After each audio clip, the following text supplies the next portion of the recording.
curso de postura e dor, ele vai sair apto para realizar uma avaliação, avaliar a anatomia funcional, interpretar e tratar disfunções posturais do paciente, avaliar, mensurar, diagnosticar a dor, inclusive síndromes dolorosas agudas e crônicas que atingem a coluna. O curso ele foi organizado em 360 horas, das quais 17 módulos teóricos práticos e um estágio ambulatorial de 105 horas, onde os alunos vão poder praticar tudo o que aprenderam, né, durante os módulos teórico-práticos.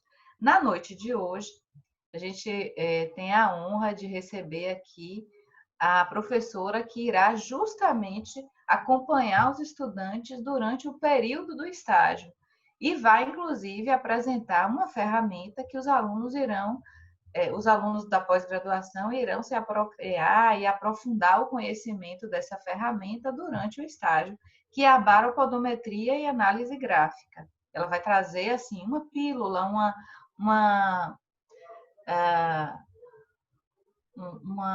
me fugiu aqui a palavra, mas ela vai trazer aquela informação rápida, uma apresentação rápida do que os alunos irão conhecer e experimentar em profundidade, tanto nos módulos teórico-práticos, quanto no próprio estágio da pós-graduação de fisioterapia em postura e dor da nossa faculdade.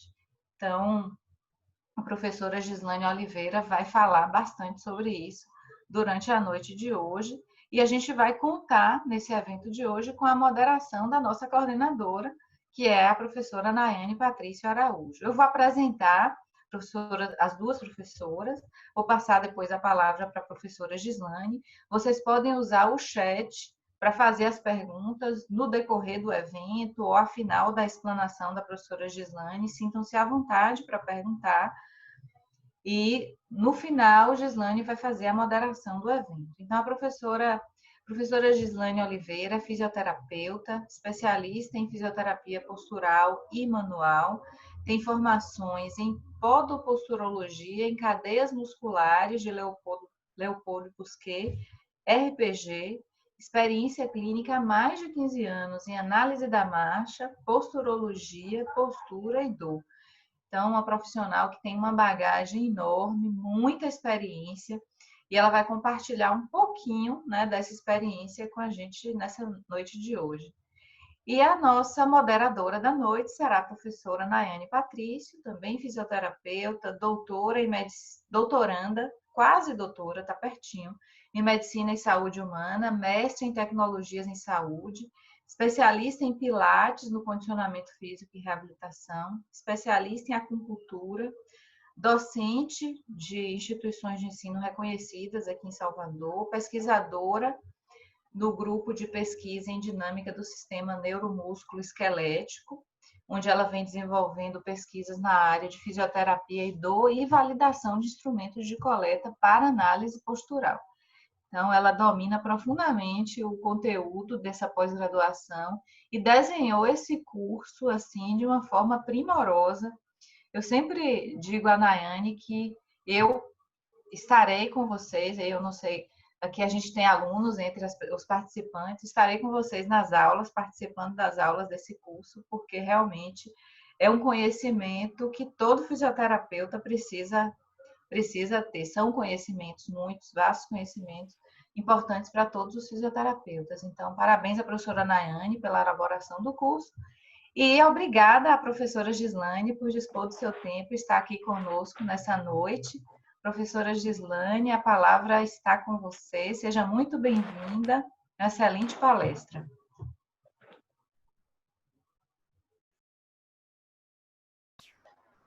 Olá, Juliana, boa noite a todos. É um prazer estar aqui hoje. Um prazer estar fazendo parte dessa equipe, né, de pessoas sérias, comprometidas, em nome da faculdade, né, agradeço muito ao convite, a Naiane, a você e a todos. E, de fato, hoje a gente vai deixar assim, fazer aquela cerejinha do bolo, sabe? Para demonstrar um pouquinho do que é o nosso propósito nesse curso, uma vez que é um extenso conteúdo, né? Na verdade, assim, falar de baropodometria é algo que exige um tempo e um aprofundamento maior. Hoje a gente vai falar muito no caráter prático, de uma análise mais global, né, para que a gente possa demonstrar um pouquinho do que os alunos irão aproveitar nos próximos meses com o nosso estágio, tá bom?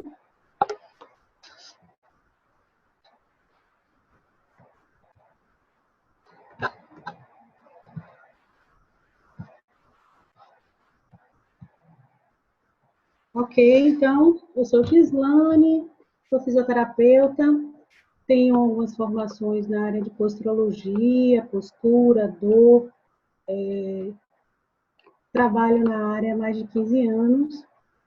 Desenvolvemos um trabalho com baropodometria, palmilhas posturais, já há algum tempo, e vamos tentar hoje trazer um pouco a nossa experiência clínica, né, que na verdade é o objetivo maior quando a gente fala de baropodometria, no sentido de que é um tema bastante inovador, né, é um exame que acrescenta muito na nossa avaliação clínica, então é um exame que tem uma aplicabilidade clínica muito grande, no sentido de complementar, sempre que eu digo de uma forma geral, que a baropodometria vem sempre com o critério de complementar o nosso exame físico, a nossa avaliação cinética funcional, os exames complementares que o paciente traz, a queixa do paciente, então tudo isso são recursos que vão ser complementados com a avaliação da baropodometria, principalmente pacientes com histórico de alterações plantares, né, embora, num aspecto geral, a gente fala de postura também, considerando as entradas de captores podais, tá? Então, assim, é importante sempre frisar que quando falamos da baropodometria, nós estamos falando de um exame que traz toda uma análise quantitativa, tá? Em que nós vamos adaptar ao que nós temos de recursos já daquele paciente. Então, eu já avaliei, eu já vi os exames, eu já tenho a queixa principal, os sintomas, e aí eu vou usar a baropodometria a meu favor, no sentido de identificar, complementar o diagnóstico e identificar o que é que a gente pode fazer a nível de terapêutica, tá? A nível de montar um protocolo de atividade física, de exercícios, de palmilhas, de postura, enfim. Montar esse quebra-cabeça para que a gente possa ter como final o sucesso, a melhora do paciente, o sucesso na melhora do paciente, tá? Então, vamos lá. Inicialmente, a gente precisa, então, de todas essas variáveis, né, que a gente colocou, o exame físico, os exames de imagem, complementando a terapêutica, tá? A baroponometria, historicamente, ela vem com uma evolução fantástica do sistema de captação das pressões plantares, né, que começa lá atrás com o uso da plantigrafia, que foi utilizado e é muito utilizado, né, para além de se fazer um exame da pisada de uma forma mais simples, lógico, a gente não vai ter áreas de hiperpressões, vai ter áreas de como identificar se o paciente tem uma pisada um pé cavo, um pé pronado, um pé neutro, com menos recursos, porque a gente não tem como avaliar quantitativamente as pressões. Mas é um exame que foi utilizado no passado, foi por onde tudo começou, e que até hoje a gente utiliza em função do baixo custo que ele tem. Então, serviços que não dispõem da baropodometria podem dispor da plantigrafia, do podoscópio que a gente tem aqui, onde a gente tem uma ideia geral do paciente, tá? Dessa pisada, onde a gente pode colocar elementos para identificar o que o paciente precisa a nível de diminuição das pressões plantares, né? Elementos para a palmilha. Então, são feitos testes e retestes no podoscópio. E com a evolução de tudo isso, nós chegamos à baropodometria, assim como o scan 3D, que vai nos dar assim, uma riqueza de informações, né? E, de fato, é algo que vem a complementar muito o nosso trabalho. Tá? Bom, inicialmente a gente tem o quê? Como um exame qualitativo, né? Quantitativo, é um sistema computadorizado que ele tem um hardware que é a própria plataforma, tá, de pressão. Através desse hardware, o software faz a identificação, a interpretação das pressões plantares captadas na plataforma, né? Então, temos uma relação de força e pressão que é aplicada em quilograma-força, ou KGV, e isso tudo é feito através de sensores resistivos e capacitivos. Os resistivos têm uma grandeza de elétrica e os capacitivos respondem a tudo isso através de uma deformação diafragmática. Isso tudo, essa leitura toda da pressão também é traduzida para a gente através de cores. Então, a gente tem uma escala de cores, né? Aqui eu tenho uma imagem de uma baropodometria, onde eu tenho as pressões maiores em vermelho, em ordem decrescente, laranja, amarelo ouro, amarelo claro, verde, azul e azul escuro. Sendo o azul escuro, áreas de menor pressão. Então, assim, já iniciando, saboreando um pouco, desfrutando um pouco dessa imagem, a gente observa o quê? Áreas de hiperpressão, áreas vermelhas. Então, eu tenho retropé à esquerda, onde eu tenho um ponto me de pico perdoe te máximo interromper, aqui. Nayane, ou Gislaine, desculpe, Oi. me desculpe te interromper, porque assim, se você apertar F5 e abrir o slide um pouquinho, a gente consegue visualizar melhor. Ah, sim, Se claro. você colocar a Perfeito. projeção, Ótimo. aí Perfeito. pronto, Melhor. agora a Obrigada. imagem ficou ótima. Ficou Obrigada. ótimo. Então, a gente tem, obrigada a você, as áreas de hiperpressão são essas áreas vermelhas. Em seguida, tem as áreas laranja, amarela, azul.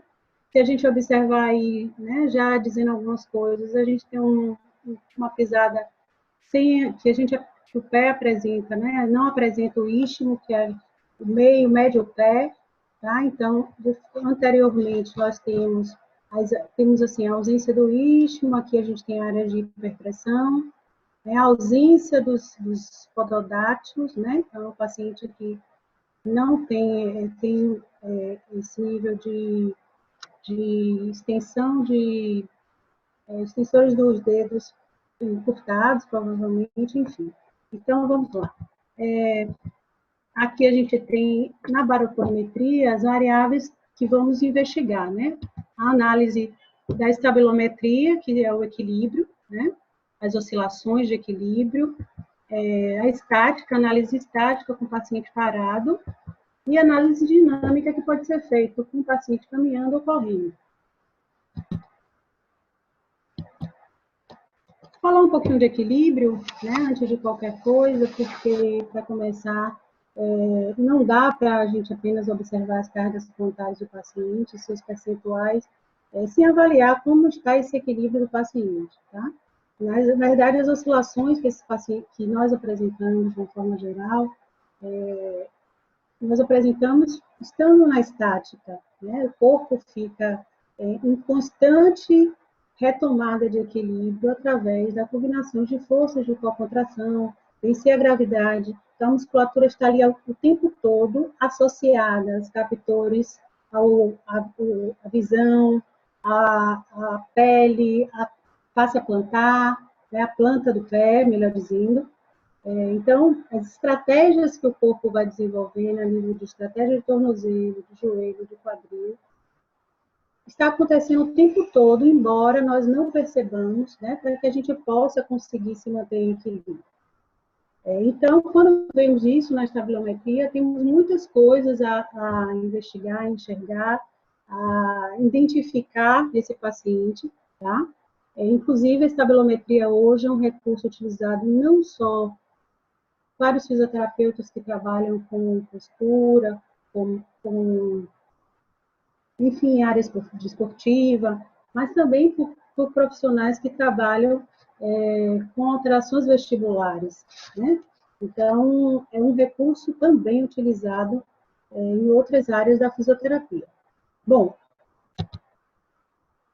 os níveis de oscilação, né, como a gente acabou de comentar, eles estão atrelados à sincronização, né, de todos esses receptores, o sistema estomatognático, a visão, a planta do pé, as articulações, o sistema proprioceptivo do nosso corpo.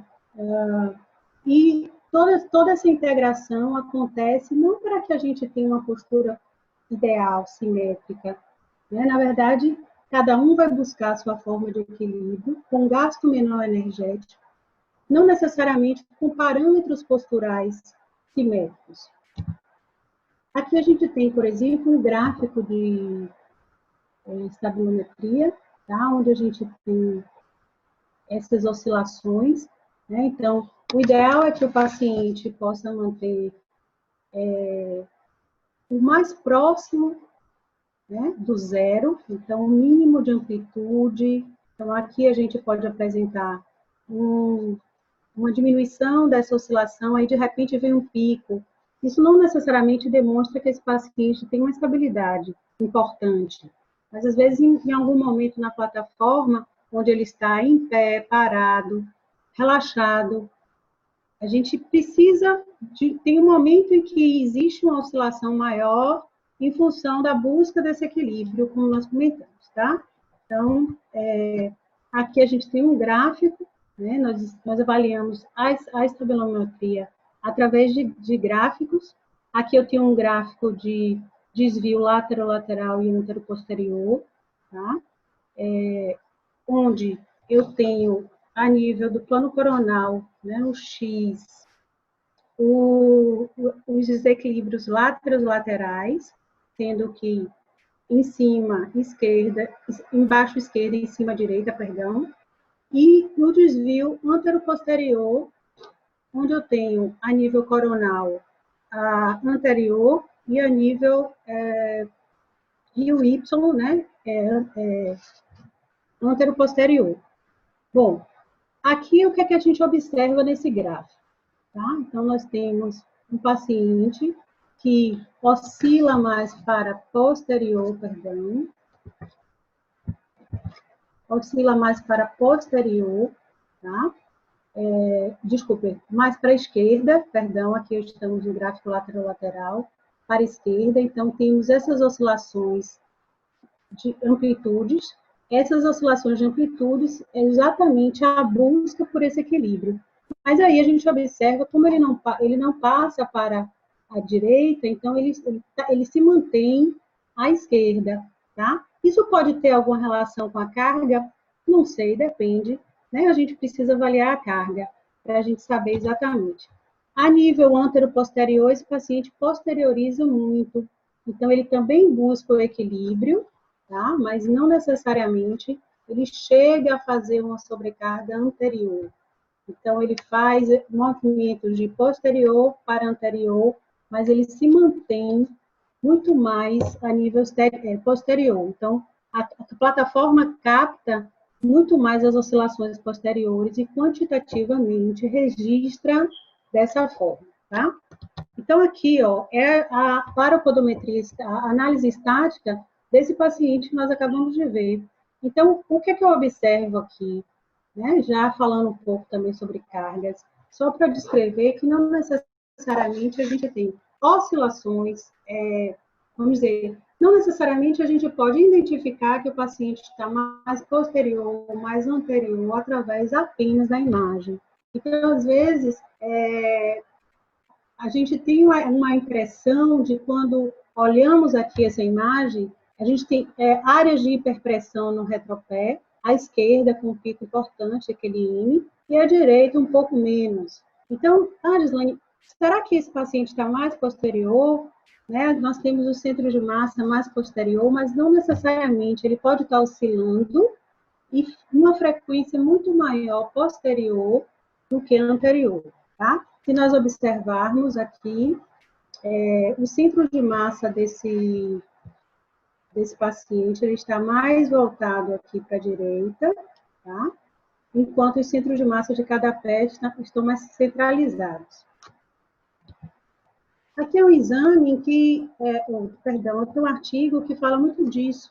Eles fizeram uma análise de pacientes com dismetria de nível inferior, né? Então, teoricamente, vamos ter umas sobrecargas laterolaterais ou anteroposteriores mais significativas.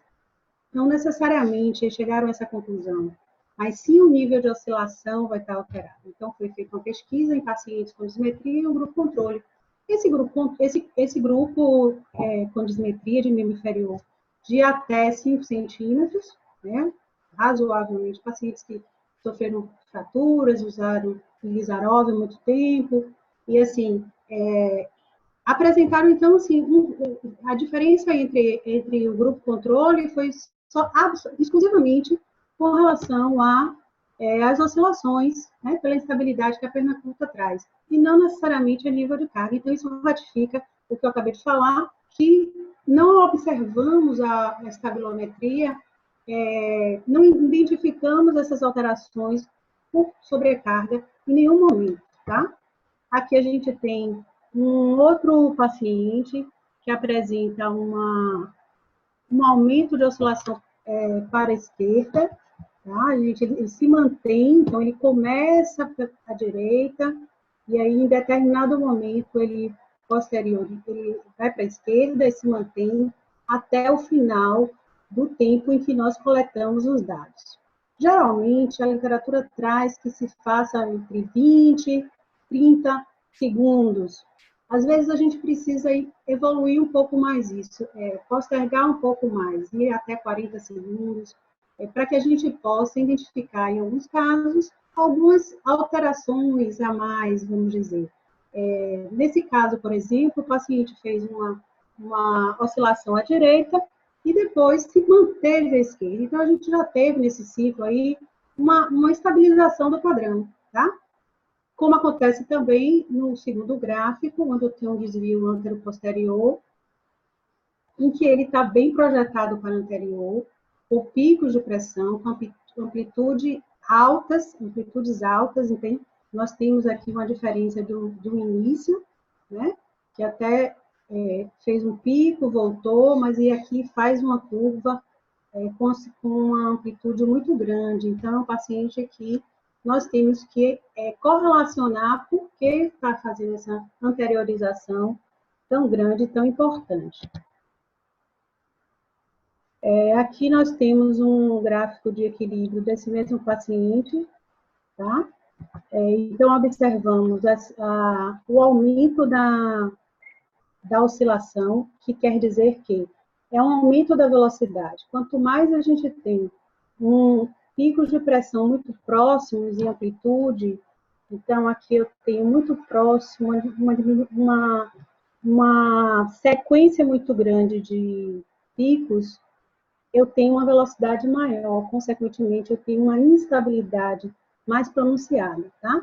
Então, aqui a gente pode ver que ele tem uma variação de 13,8 para menos 30,3. Então, oscilou muito, principalmente em alguns momentos, como esse pico aqui, e logo ele tenta estabilizar um pouco, e logo em seguida ele começa a fazer novamente. Bom, aqui a gente tem a baropodometria desse paciente, tá? Que a gente pode, só para complementar aqui, a gente tem nesse segundo gráfico, né, lateral, uma oscilação maior para a esquerda e anteroposterior mais para a direita. Então, quando a gente volta aqui para a baropodometria dele, usando a análise estática, nós observamos um gráfico de estatocinesimetria, que é essa oscilação que ele faz aqui no centro, próximo ao centro de massa geral, né, dos dois pés, oscilando mais para a direita e com uma sobrecarga plantar em retropé. Então, esse paciente, se a gente observar, ele não traz os dados da baropodometria paralelos à oscilação anteroposterior, tá? Então, a gente vê bem que ele tem Ele oscila mais para frente, mas o ponto de pressão dele maior é posterior. Na análise estática, nós vamos estar avaliando a distribuição de carga estática, ou seja, a nível de percentuais, tá? Então, antero, posterior, quanto está fazendo de carga anterior, quanto faz posterior, correlacionando isso com, às vezes a gente tem um paciente que tem uma hiperpressão na cabeça dos metatarsos, pode ter um neuroma de morto associado, né? Pacientes que apresentam uma sobrecarga em retropé, pode ter uma fascite plantar, pode ter um esporão de calcânio, enfim, são associações que podem acontecer ou não, tá? Então, assim, é importante sempre, mais uma vez, falando, eu não canso de repetir sobre isso, é importante a gente fazer sempre um somatório de interpretações, tá? Para que a gente possa chegar num diagnóstico mais assertivo. Não é receita de bolo, é literalmente um quebra-cabeça, onde a gente vai unir as peças e fazer a nossa avaliação criteriosa, embasada, tá?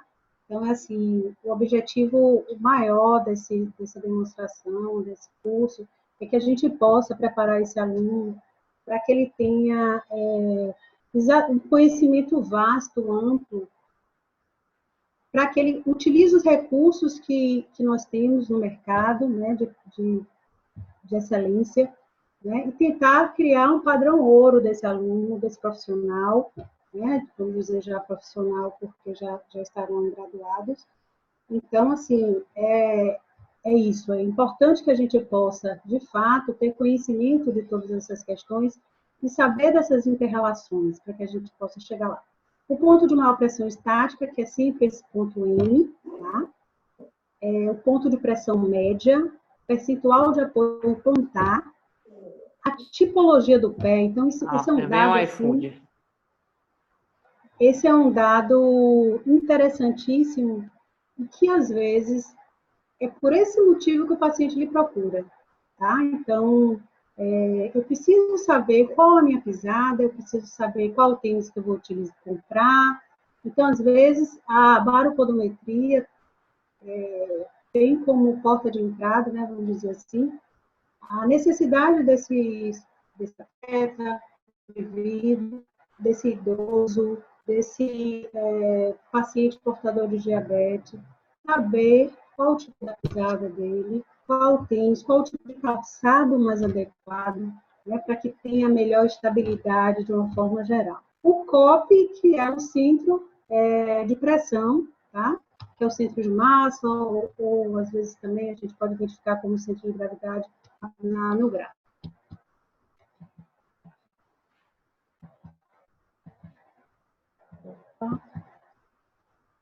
Então, aqui é uma imagem, uma baropodometria, uma análise estática, tá? Onde a gente tem uma distribuição de carga de 44% anterior e 56%. Então, Gislaine, qual é o critério de avaliação disso? O que é que você considera, o que é considerado, você não, o que é considerado na literatura o ideal, né? Na verdade, sim, existe o critério geral de que se considere 40% anterior, 60% posterior, tá? Então, assim, essas variações também devem ser levadas em conta de acordo com o que o paciente apresenta, tá? Então, assim, não é porque o paciente tem uma sobrecarga anterior, que necessariamente, né, no caso de fazer uma palmilha, a gente tem que tirar essa carga, a gente tem que avaliar essas ações todas, não só antero-posterior, mas látero-lateral, tá? Então, a gente tem distribuição de 44% à esquerda para 56% à esquerda em retropé, tá? Do lado direito, a gente tem um percentual de 43% e superior 57%. Então, o paciente está relativamente equilibrado dentro desse contexto, tá? O centro de massa dele está bem centralizado, relativamente centralizado. O que a gente observa aqui de mais importante? Né? Já falando um pouquinho também em casos clínicos. Esse paciente não apresenta o apoio do isquio, um pecado, tá? Provavelmente um pecado varo, né? Então, a gente tem uma pisada aí supinada, onde nós temos sobrecarga no segundo, terceiro e quarto meta, bilateral, né? Um cabelétrico, e ausência de apoio dos pododáctilos, tá? Indo aqui, seria o mesmo, a gente já falou, segue. Pronto, aqui a gente tem uma análise interessante do ponto de vista geral, porque aí a gente já engloba um pouquinho também da estabilometria. Gráficos de estetocinesiometria desse paciente. Então, a gente tem uma curva aqui, eu estou falando com o mouse, né? Cadê o mouse, gente? É tudo aqui, achei. Então, a gente tem uma curva bem desequilibrada, com sobrecarga plantar à direita, tá? Então, nós temos aqui 61% posterior a 39% anterior, um paciente que faz uma pronação de antepé, né, sobrecargas mais medializadas, a gente observa aqui a ausência de carga, de apoio bilateral, tá? E provavelmente a questão maior dele deve ser a esquerda, em função desse desequilíbrio do pé esquerdo, que faz mais pressão no sentido de estabilidade à direita. A gente vê uma curvatura mais retilínea dessa estabilometria aqui à direita. Eu estou falando desse gráfico aqui. À esquerda, a gente tem uma abertura como se ele oscilasse um pouco mais. O que tem usado hoje a nível de tipologia do pé? Né? A gente usou durante muito tempo a classificação de Villador, mas temos observado que a literatura tem trazido esse SNIRAC muito mais em evidência, em função de se conseguir, principalmente na baropodometria, quantificar isso melhor.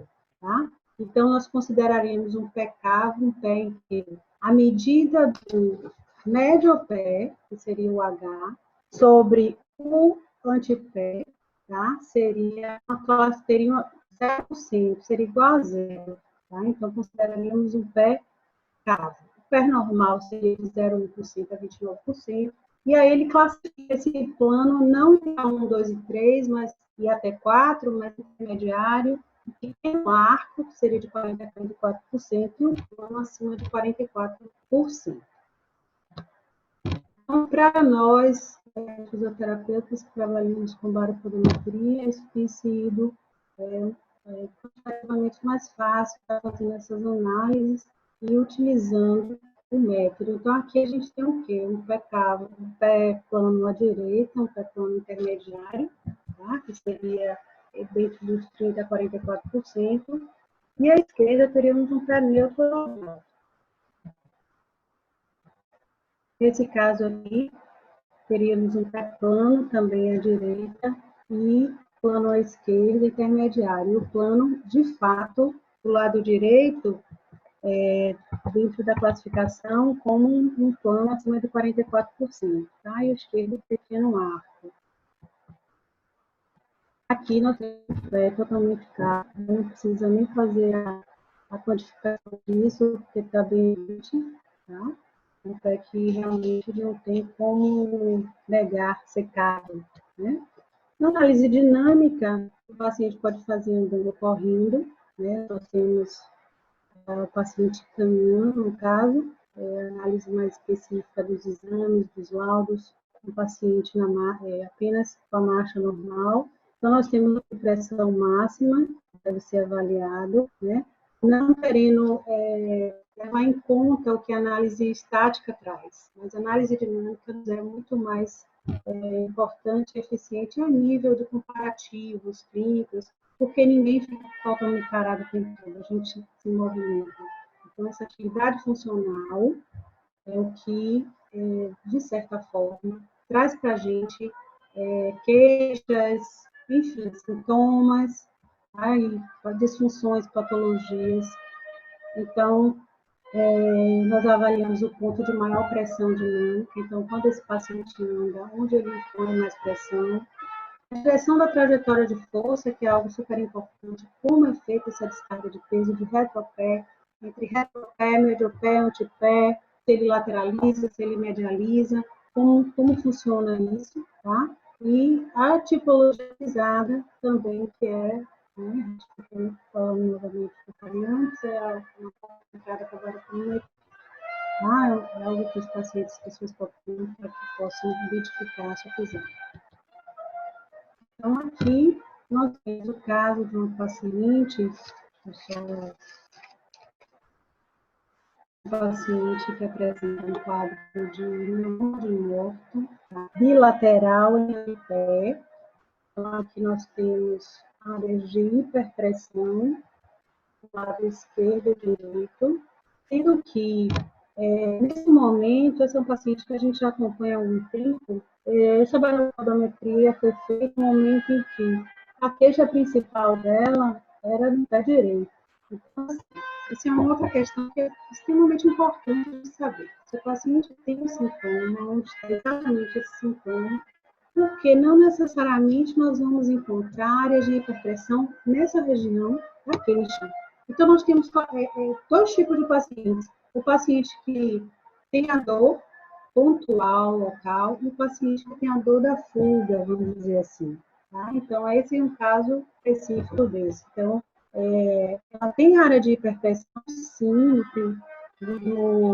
na base do segundo metatarso, tá? Bilateral, o neuroma entre o segundo e o terceiro. Então, nós observamos na interlinha, né? Mas, nesse momento, ela estava com dor no direito. Então, ela fez está apresentando, né, um tipo de pisada mista, onde a gente assimétrica, onde a gente à direita temos uma pronação, então, só mostrando aqui, ela faz um valgo, ela faz a pronação normal do momento de apoio do calcanhar, não é acentuada, mas faz, e em seguida segue reto para o hálux. Então, nós temos aqui uma pisada pronada, considerando que essa linha branca é o centro de massa do pé, né, no caso. Então, a trajetória de força deveria seguir próximo a essa linha que nós temos aqui. Então, ela faz uma trajetória de lateral para medial, e com apoio grande, né? Faz uma carga grande no primeiro raio, no hálux, tá? E a esquerda, ela traz um apoio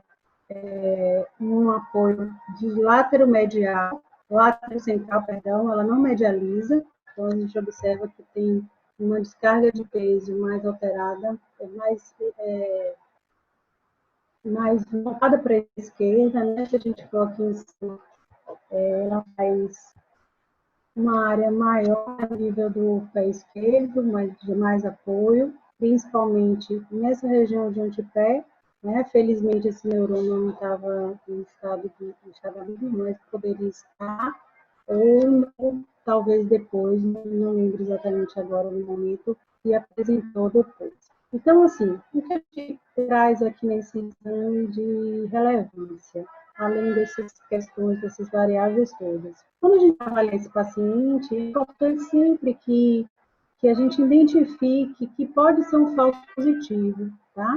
Então, essa paciente, ela tinha dor, ela tinha esse sintoma de fuga da dor, então, é um paciente que, se fosse fazer família, não seria naquele momento, tá? Porque eu podia estar, ou poderia ser feito no sentido de terapêutico, né? De tirar as cargas das regiões onde ela está apresentando, de ajustar um pouco esse retropé, que fez um valgo mais acentuado e pertonou, mas não seria uma palmilha definitiva, seria uma palmilha funcional para aquele momento, enquanto em tratamento, né, na fisioterapia, com a postura, para que a gente pudesse, num segundo momento, avaliar. Então, aqui, na dinâmica, o que é importante para a gente? Algumas coisas. A área que esse paciente que apresenta esse apoio, a pressão, a variação dessa pressão, tá? E a pressão máxima que ele apresenta. Então, aqui nós temos, nesse primeiro gráfico, a área por grupo, tá? Então, eu tenho no pé esquerdo um apoio de calcanhar, né? Em seguida, faz a fase de declive. E diferente do que a gente imagina, que aqui seria o pico de produção, ela não faz esse pico, né? Faz um pouco de hiperpressão anterior, ela, na verdade, mantém muito tempo a área de pressão nesse andré, que seria relativo a essa região de metatarso, do segundo metatarso, e faz a saída pelo primeiro e segundo dedo. Então, tem uma distribuição de força aí também bem interessante. No pé direito, nós temos a pronação, tá? Então, ela faz um pico importante aqui de apoio, plana o pé, não faz a propulsão como deveria, né? A gente observa uma distribuição de área de apoio de pé bem pequena nessa saída. No segundo gráfico, a gente tem a pressão, média de pressão, né? Só como eu falei antes, ela faz picos de pressão na saída no início da propulsão, tá? No preparada para a propulsão, nos dois pés. Então, seria mais ou menos o equivalente a essa sobrecarga que acontece aqui no segundo metatarso, mais ou menos.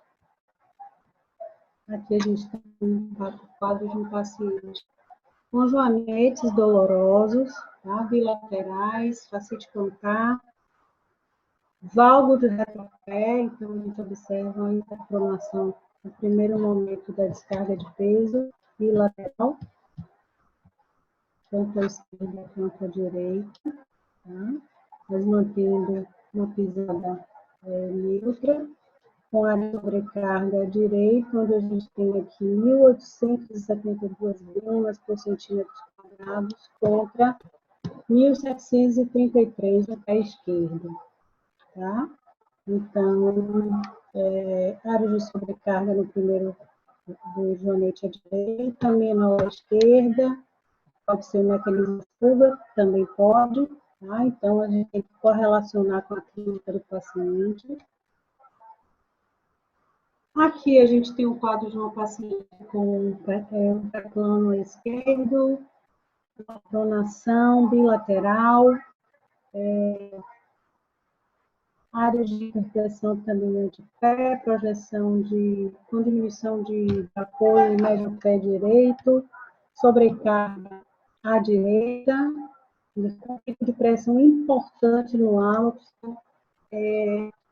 Tem pacientes que apresentam uma rigidez na articulação metatarsofalangiana, tá? Então, tendem a apresentar um déficit de uma concentração de força no alto, sem apoio necessariamente no primeiro metatarso. Aqui a gente tem um quadro de um paciente que nos procurou por área de hiperceratose na base do quinto metatarso. Na verdade, ela tem um quadro de um joanete de alfaiate à direita, tá? E faz hiperceratose na base do quinto metatarso, sem apoio praticamente nenhum do primeiro metatarso, ela está saída no segundo dedo, tá? Então, isso é altamente disfuncional, vamos dizer assim, né? O ideal é que faça essa saída através do metatarso.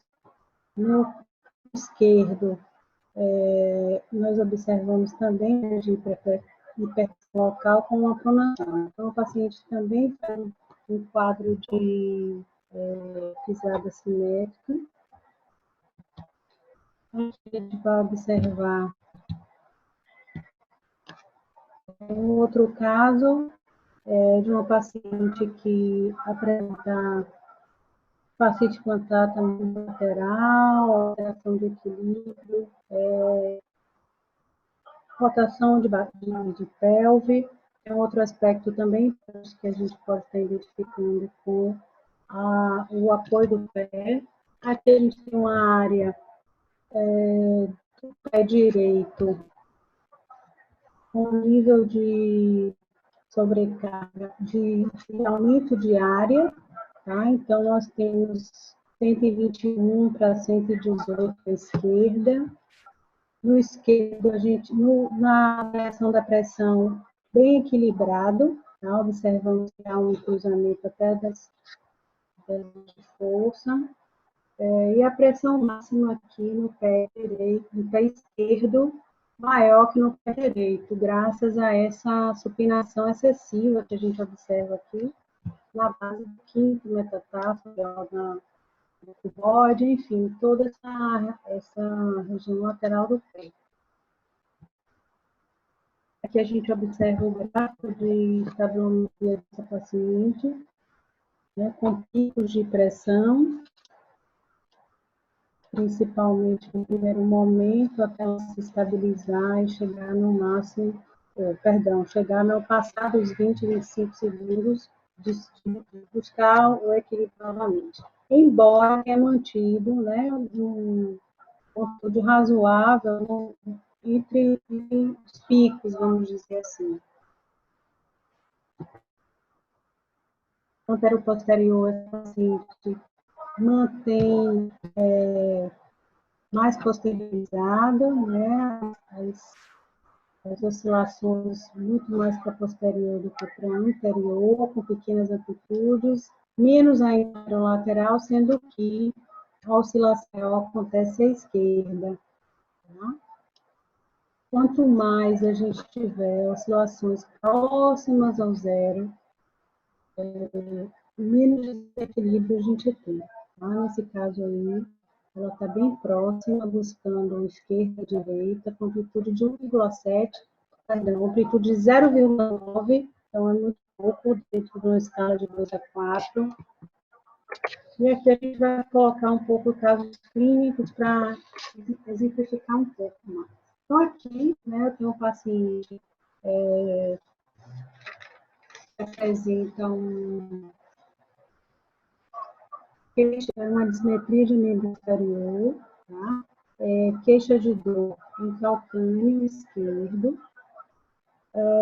um nível de sensibilidade, esse paciente, na verdade, ele usa óculos, né? Mas ele usa óculos para leitura, eventualmente. Estava num momento de transição entre retomar essa utilização do óculos de uma forma mais contínua.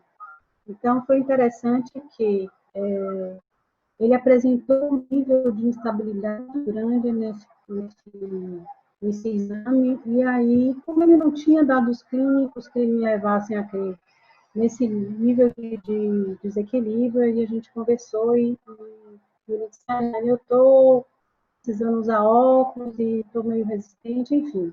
Então, a gente vê na estatocinesimetria o mapa aqui bem desorganizado, né, com a sobrecarga direita, com oscilações anteriores bem importantes, uma rotação de pé esquerdo mais externo, com uma sobrecarga mais medializada do retropé, um pico de pressão importante aqui no retropé, e uma simetria também pisada no plano estático, que seria um cabo de pé esquerdo, tá? Cabo de pé esquerdo, uma alteração grande também, sem apoio de protodáctilos, tá?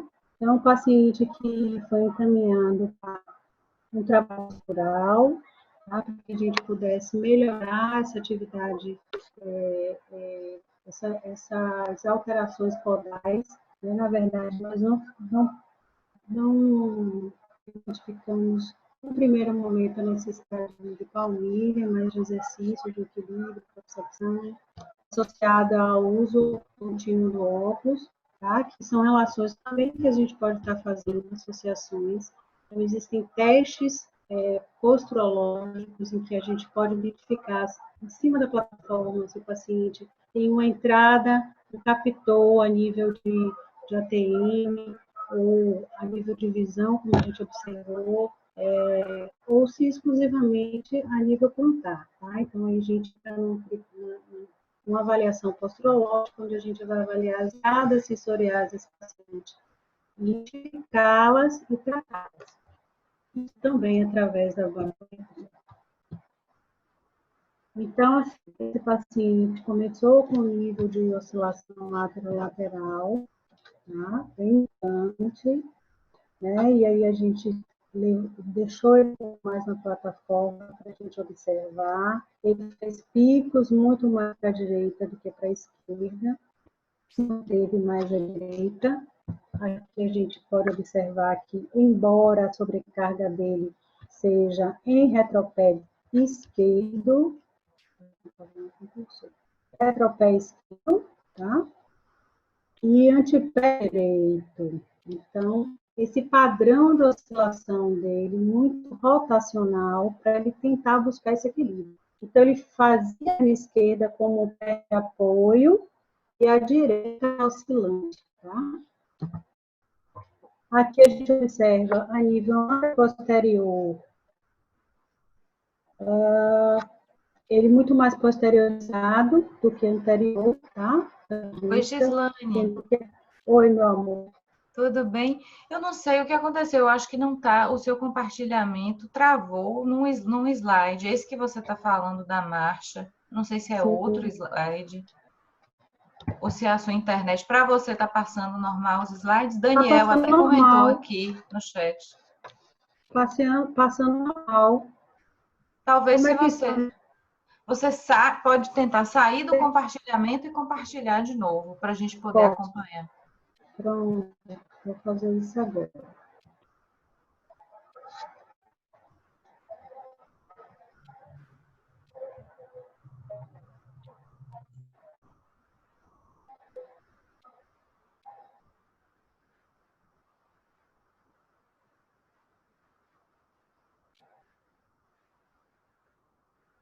Só um pouquinho.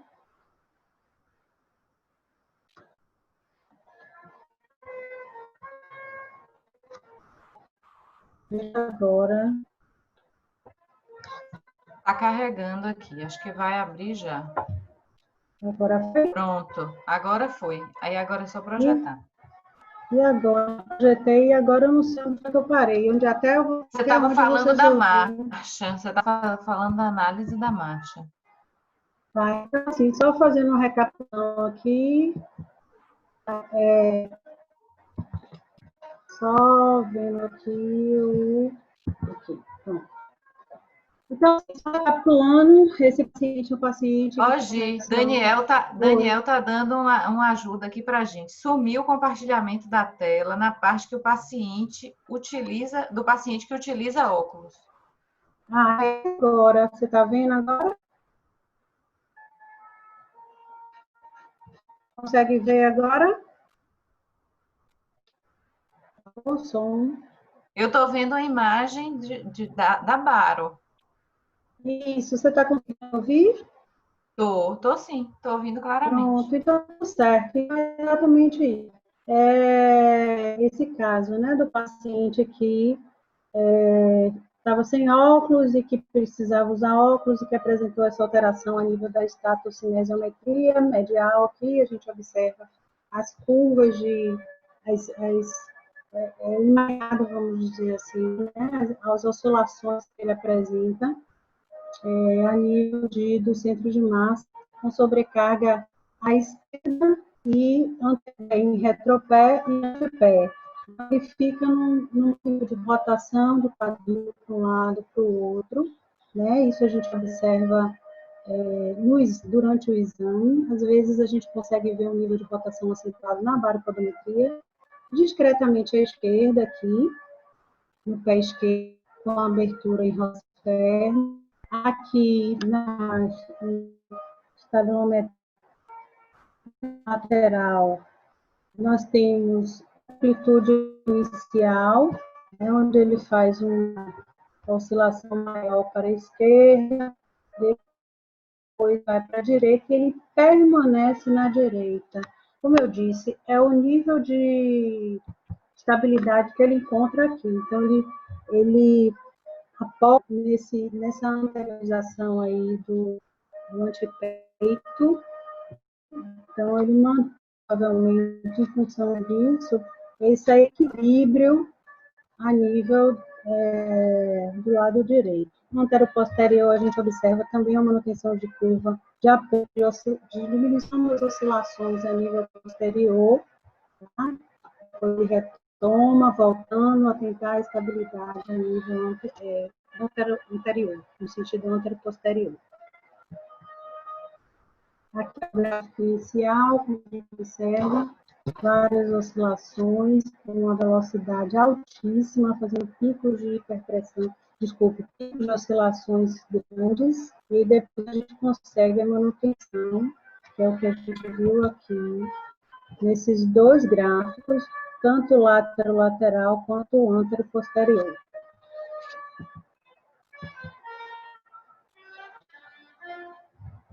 Com relação aos gráficos de área e de tempo, não observamos uma alteração tão significativa, tá, na distribuição de apoios, na média de pressão também, tá, sendo que no pé esquerdo a gente tem um pico de hiperpressão, que a gente observa exatamente aqui, com 2.110, e à direita, 2.196. Tá? Isso aqui provavelmente é nesse momento em que ele faz, em que ele faz o início aqui do pico da propulsão, tá? No finalzinho aqui, que ele faz essa subida em relação ao esquerdo. Então, deve ser nesse pico que ele faz esse apoio máximo de 2.196. Aqui a gente vê mais uma vez, tá? Tanto na variação da pressão quanto na pressão máxima. Aqui nós temos o caso de um outro paciente com história de artroplastia de joelho direito. Essa paciente apresentava um flexo de menos 10 graus, mais ou menos. Tinha histórias prévias de fascite plantar, dor na coluna, retropés valgos, tá? Então, nos procurou para que pudéssemos fazer uma palmilha, tá? Então, nós observamos aqui um pé cavo, né, sem apoios mediais também, com nível então, sem o istmo, sem apoio nenhum, com oscilação importante para a direita, que é o meio onde ela tem a prótese, sobrecarga antero-posterior, então, interessante que ela está fazendo um nível de apoio na perna, né, por estar em semiflexo, uma retração grande de cadeia posterior, panturrilha, à esquerda, uma diminuição na dorsiflexão também de tornozelo, ela tinha uma alteração nesse sentido. Então, uma projeção também anterior em função disso. Do lado esquerdo, nós não observamos a área de hiperpressão na cabeça dos metatarsos, e ela concentrou totalmente a pressão pós-paciente que oscila relativamente, oscilando mais para a direita, tá? Que é a perna onde ela tem, como eu falei, a prótese.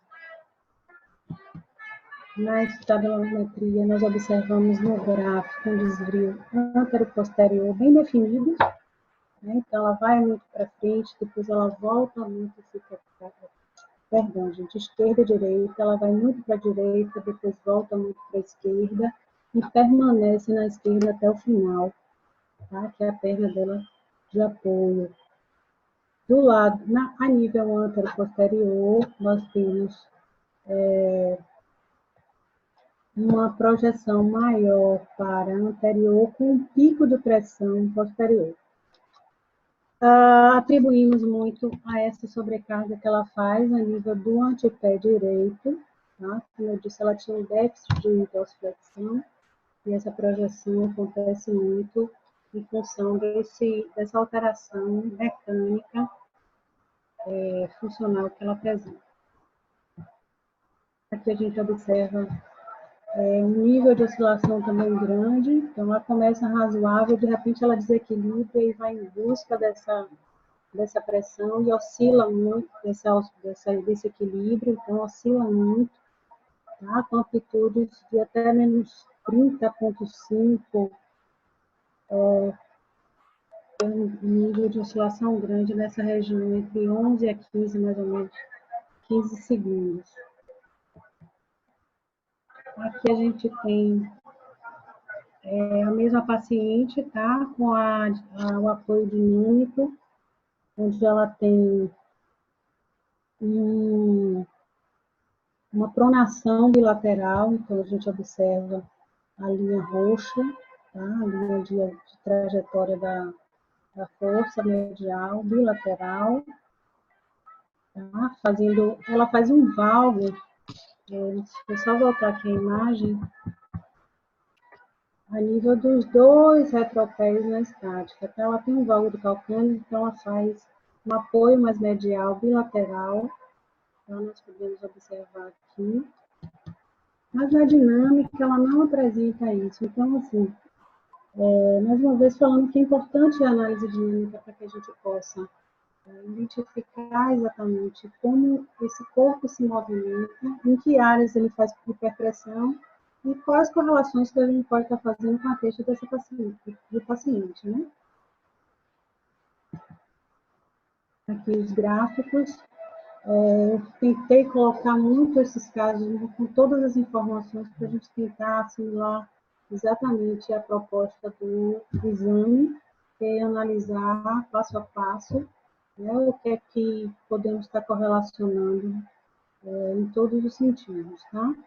Então, a gente tem uma área maior no pé esquerdo, com prolongamento do tempo, inclusive, esse pé fica mais tempo, ocupando mais, vamos dizer, a superfície plantar na plataforma, diferente do pé direito, que faz uma curva de área menor.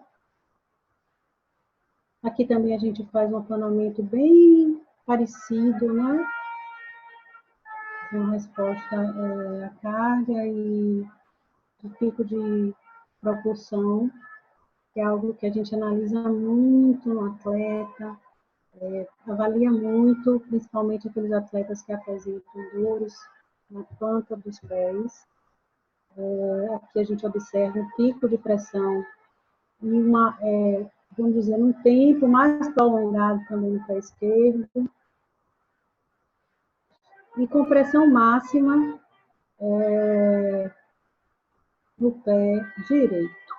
Tá? No finalzinho, ela faz uma diminuição em menos tempo, mas faz um pico maior nesse momento aqui, antes de começar a propulsão do movimento.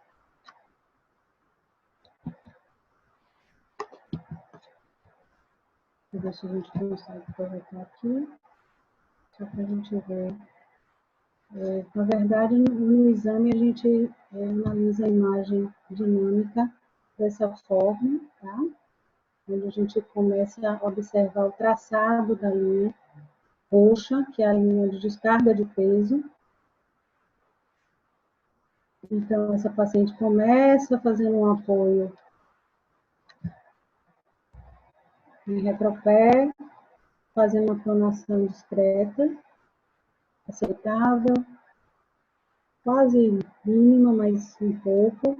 Em seguida, ela já projeta direto a força medial do primeiro raio, tá?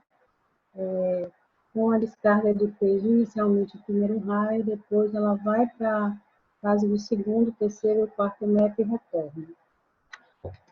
No pé direito,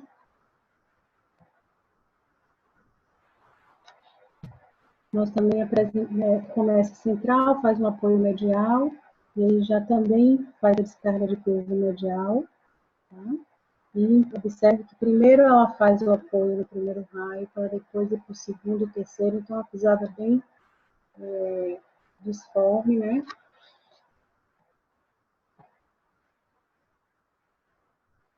simétrica, pronação bilateral. É um paciente até que, a nível de palmilha ou a nível de indicação de peso adequado, fica mais definido essa pronação bilateral, mais ou menos parecida. Diferente de alguns que apresentam um pouco mais à direita ou à esquerda, e nós indicamos muito mais uma palmilha para fazer o ajuste, ao invés de um pênis para pronação ou para supinação, enfim. Sempre, para quem não sabe qual a sua pisada, a indicação sempre é de um tênis neutro, tá? Para que a gente possam ser feitas as adaptações sem necessariamente causar nenhum problema. Bom, aqui a gente tem um último caso, que é um caso bem interessante. Um paciente com sequela de pólio à direita, um pé cavulado, tá? Então fica um pé rígido, muito pouca mobilidade, com episódios de entorse sucessivas de tornozelo, um paciente de aproximadamente 55 anos, que tinha uma trajetória de uso de palmilhas, de sapatos específicos, em função dessa adaptação, dessa questão toda. Ela tem uma escoliose acentuada, então dores de coluna, uma qualidade de vida muito ruim, na verdade, né? Muito sofrida em função de todas essas alterações. Então, eventualmente, em tratamento, sempre em tratamento, e além de tudo isso, uma dismetria de 1,9 centímetro, que é algo que, infelizmente, ele não tinha como fugir de uma palmilha que compensasse pelo menos, enfim, 50% desse valor, dessa diferença, né? Que seria 0,8, algo aceitável do ponto de vista mecânico. Embora nem sempre a gente consiga adaptar no sapato, mas enfim, isso aí é assunto para um outro momento, uma outra aula. Então, assim, o que a gente observa aqui? Áreas de sobrecarga à esquerda, essa paciente ela não conseguia. Uma coisa importante, né, para falar da postura, como se coleta esse exame. O paciente, geralmente, na estática, ele deve ficar relaxado. A única coisa que a gente faz de alteração seria o equilíbrio desse retropé, tá? Que a gente não conseguiu fazer aqui, porque ela não conseguia. Ela precisa dessa rotação externa desse pé direito. Para compensar, é muita diferença, né? Então, é um ajuste que é básico, tá? Importante que seja feito. Basicamente isso. Deixa o paciente sempre em posição confortável, olhando para frente, com os braços ao longo do corpo. Eu fico tão preocupada com a análise gráfica e às vezes passa essa questão do protocolo da coleta do exame. Na dinâmica, eu geralmente peço aos pacientes para fazerem 3 ciclos de passo parado na plataforma, tá? Antes de começar o exame. Nós temos variações na coleta desse exame, com relação à necessidade de, no momento do exame, identificar, coletar mais informações, então, de fazer análise com o paciente com apoio unicodal, com olho aberto, olho fechado, a depender do nível de desequilíbrio, se isso for um recurso a mais para a gente chegar à conclusão, então a gente vai estar propondo. Uma outra abordagem também interessante é colocar os elementos das palmilhas sobre a plataforma para que a gente possa coletar os dados das pressões em tempo real, tá? Então, são recursos que a baropodometria nos traz que agregam muito valor à nossa avaliação, tá? Então, assim, só complementando aqui, essa paciente tem uma supinação no pé esquerdo, tá? Então, nós observamos uma tendência à supinação, segundo, terceiro, quarto, quinto, metatarso. À direita, uma tendência maior a fazer apoio em primeiro e segundo metatarso, tá? A ausência de apoio nos dedos, os dedos muito em garra, mas com pouca pressão anterior, né, a ponto de não ser captado pela plataforma. Uma retração importante de panturrilha direita. Tá? Vamos ver a nível de cargas plantares, ela tem 52% em retropé esquerdo, a 48% em antepé esquerdo. À direita, nós temos 48% em retropé e 52% em antepé. Então, também foi na palmilha, a gente teve que fazer uma alteração nesse sentido, porque essa sobrecarga o antepé não suporta. Então, redistribuir essa carga, trazer um pouco de carga para esse médio pé rígido, mas, enfim, vamos tentar associada a terapêuticas de uma forma geral, tá? Então, uma paciente com um quadro rico do ponto de vista clínico, com muita coisa para a gente fazer, ajudar, para que ela tenha sucesso, né? De fato, ela está melhor, graças a Deus, já acompanhamos em outros sentidos, né? Ela é paciente nossa há muitos anos e, eventualmente, estamos fazendo alguma coisa, né? Mexendo na palmilha, tratando a postura, melhorando esse quadro de dor que ela tem lombar em função dos mecanismos adaptativos da marcha, enfim. Para nossa surpresa, a nível de estabilometria, olha o que temos. Temos uma curva bem razoável, né? Bem próxima do zero, com pequenas amplitudes, com pequenos picos, vamos dizer, a gente só tem um relevante aqui, já quase no final dos 25 minutos, enfim, né?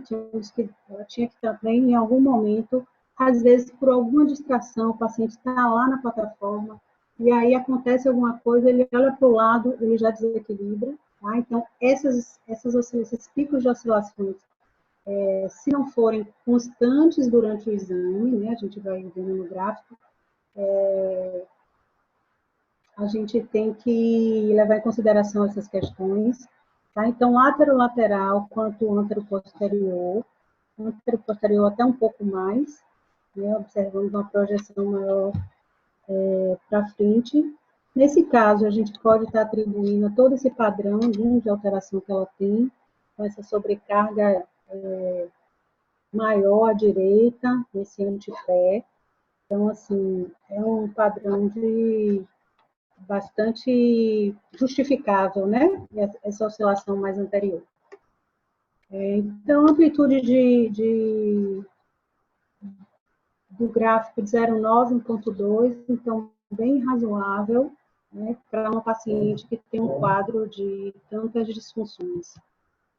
Aqui é um vídeo em que a gente mostra um pouquinho também que a gente tem na plataforma, como a gente observa o paciente parado, né, a estabilometria. Então, as oscilações, se vocês observarem aí no retropé, o Mzinho, ele vai passar de um lado para o outro, então demonstra o... Observe que a gente tem um nível grande de oscilação para o pé esquerdo, no pé esquerdo, né, como se ela buscasse sempre esse equilíbrio no pé de base, que é o esquerdo. Então, ele tem uma estabilidade maior, de fato, se a gente observa essa apresentação, esse vídeo, né? Então, ele mexe muito mais à esquerda.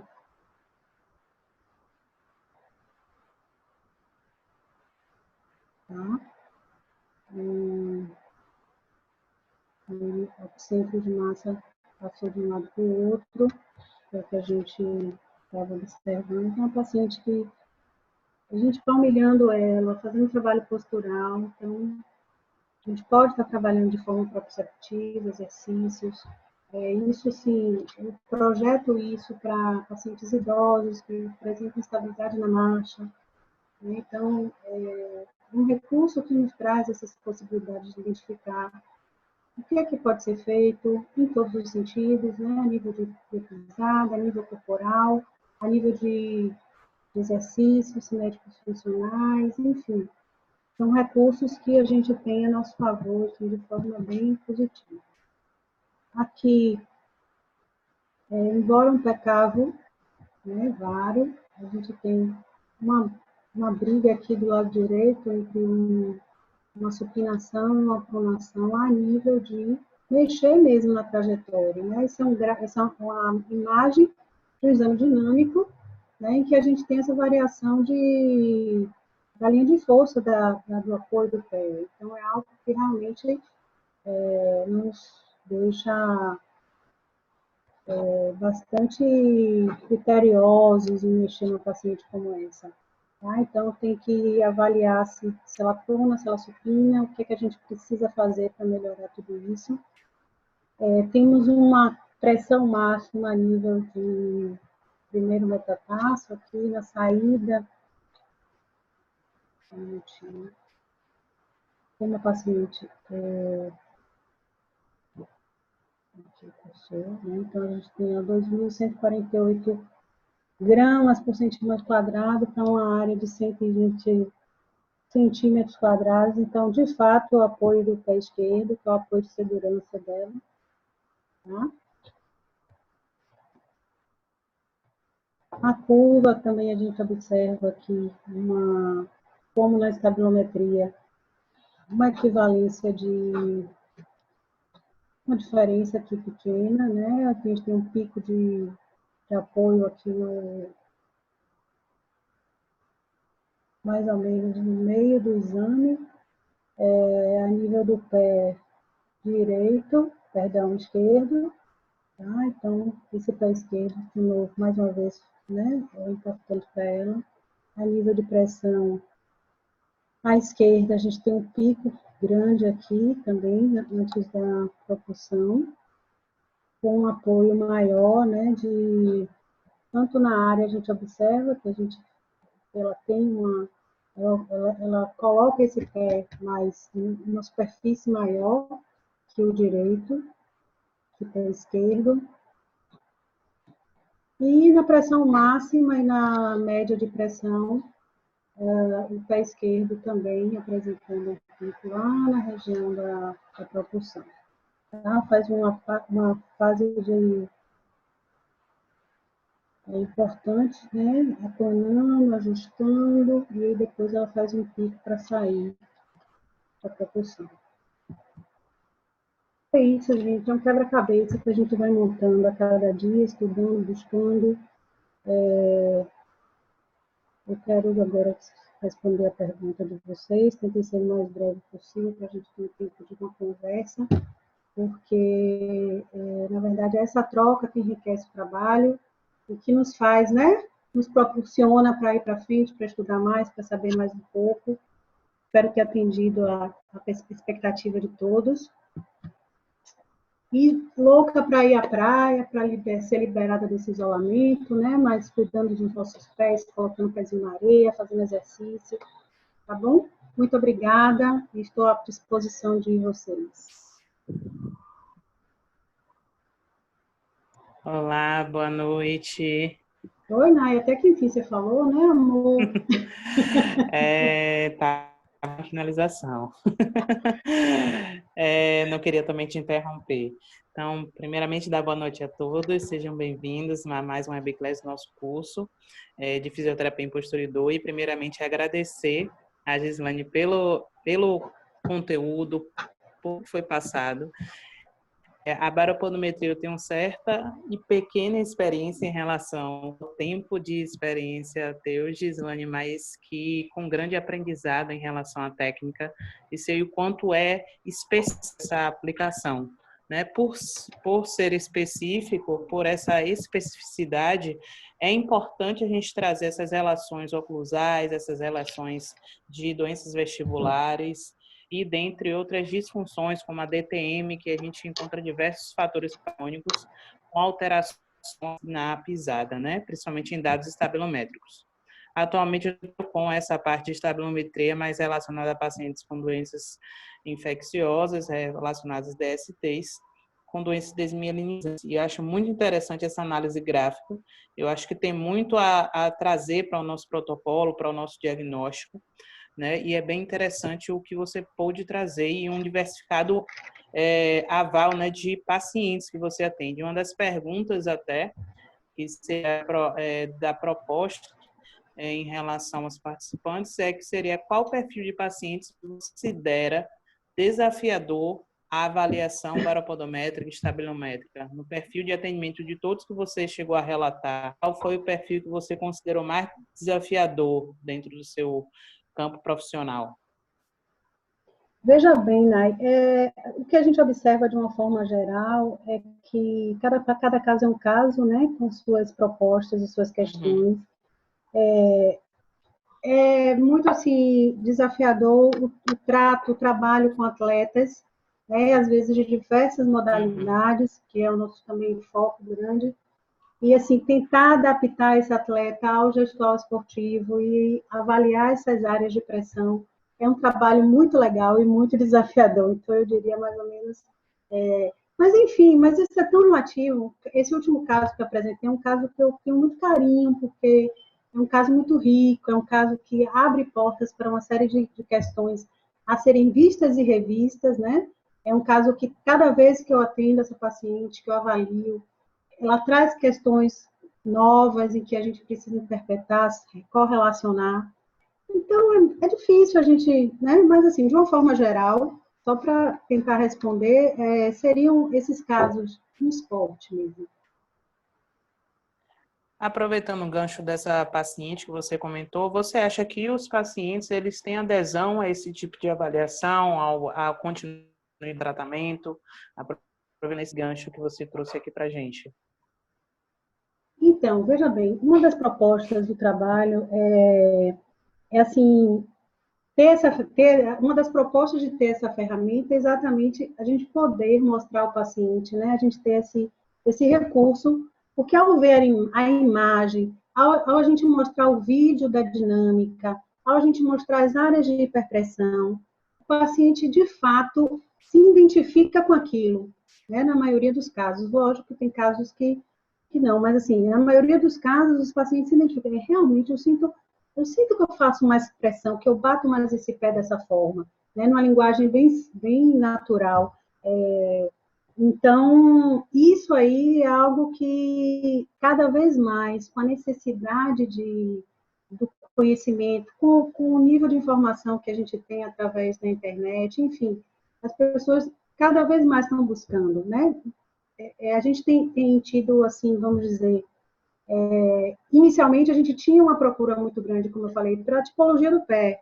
Eu preciso comprar um tênis, eu quero fazer, ou por indicações médicas, né? O paciente foi avaliado por um especialista, e aí o especialista solicita a avaliação postural da marcha, avaliação do pé, enfim.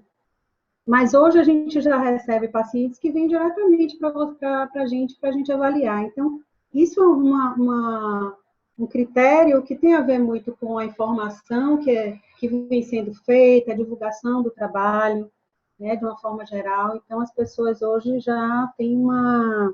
E assim, tendo esse primeiro contato, vamos dizer que, em média, 30%, 40% desses pacientes querem fazer essa continuidade. Então, assim, nós temos pacientes que retornam depois de um ano para reavaliar, né? Principalmente aqueles que têm acompanhamento terapêutico com uso de palmilhas para posturais. Então, retomam para fazer outra palmilha e aí faz uma outra avaliação.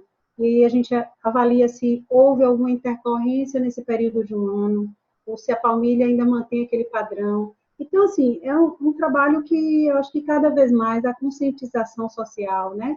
A questão do esporte.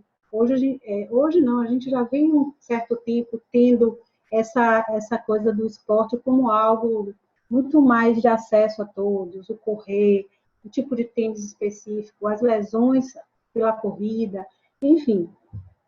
Então, isso também é um nicho de pacientes que vem sempre regularmente para fazer avaliação.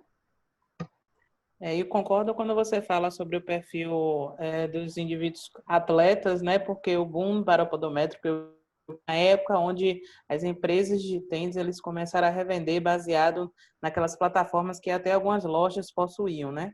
Para saber o tipo de pisada, isso veio a procurar, né? Essa proposta a novas aquisições. E eu acho que, numa maneira sendo específica, na especificidade de tratamento, Eu acho que isso é uma avaliação necessária, principalmente para performance, quando a gente pensa de alto rendimento, né? Que isso é uma proposta do nosso curso, trazer essa avaliação específica, onde indivíduos atletas, eles também apresentam alto índice de dor crônica, devido a essas inconsistências, devido talvez numa pisada, numa maneira de ter uma performance melhor dentro daquele esporte, né? Então, aproveitando esse gancho também, o nosso curso ele vai trazer essa abordagem, né, tanto das relações das vestibulares, das disfunções da DTM, quanto a indivíduos que atleta, a indivíduos que possuem dor crônica devido à alta complexidade do esporte.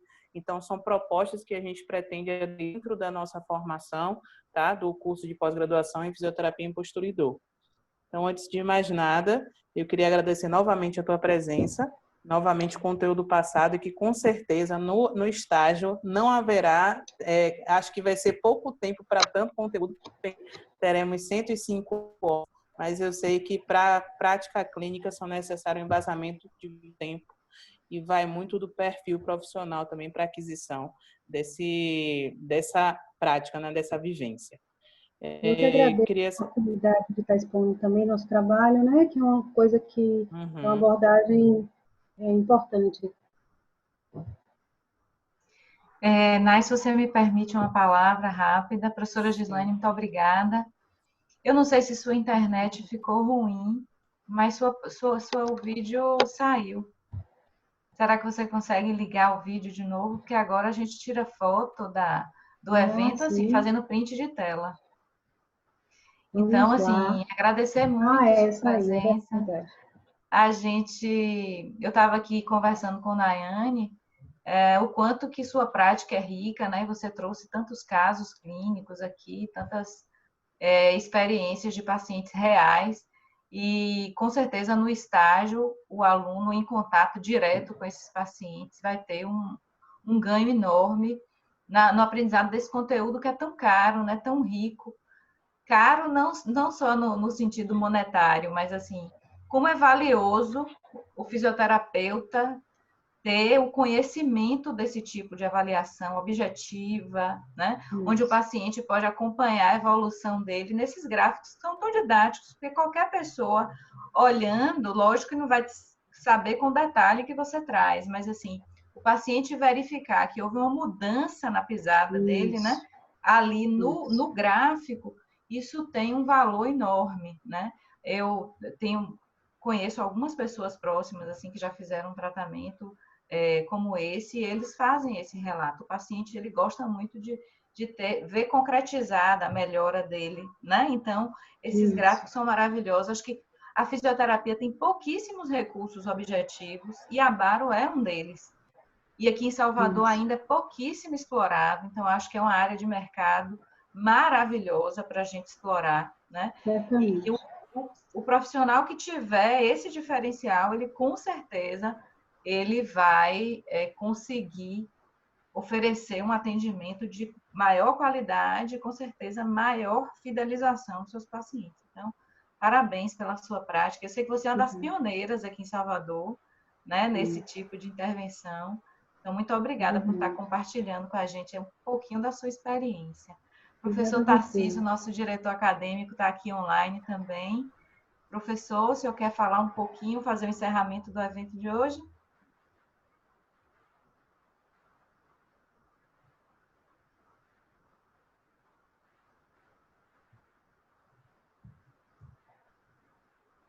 O áudio, acho que não desbloqueou. Não, agora. Está ouvindo? Sim. Muito obrigado, Agora, professora. Na verdade, eu quero reiterar seus agradecimentos e a professora Girlane. Eu admiro muito esse tipo de transmissão de conhecimento, professora, assim, baseada em situações clínicas, vivenciadas no cotidiano. Então, achei também muito rica a apresentação da senhora e dizer que é uma honra a Faculdade Santa Casa poder contar com seus ensinamentos e ter a sua participação nesse curso, organizado assim com tanto cuidado por professora Nayane. Seja muito bem-vinda. Muito obrigado por sua generosidade. Obrigada, você. Então, boa noite a todos. Eu espero que vocês tenham aprendido aí, ficado ainda mais curiosos, né? Eu estou vendo aqui Franciele online, eu tenho falado com ela no Instagram, no direct. Eu sei que ela está bem animada para se matricular no curso. Então, Fran, eu vou até te passar o contato de Nayane para você ter mais detalhes do curso e se aproximar um pouco mais, né, do corpo docente. Seja Ao bem-vinda, final, Franciele. Já ao final do aproveitando. evento vai ter um questionário para vocês avaliarem o evento. Eu peço que vocês nos ajudem a fazer eventos cada vez melhores respondendo o questionário, é bem rapidinho. Muito obrigada a todos, uma boa noite. Obrigada, professor Tarcísio, professora Gislane, professora Nayane, nossa equipe aqui dos bastidores que torna esses eventos possíveis.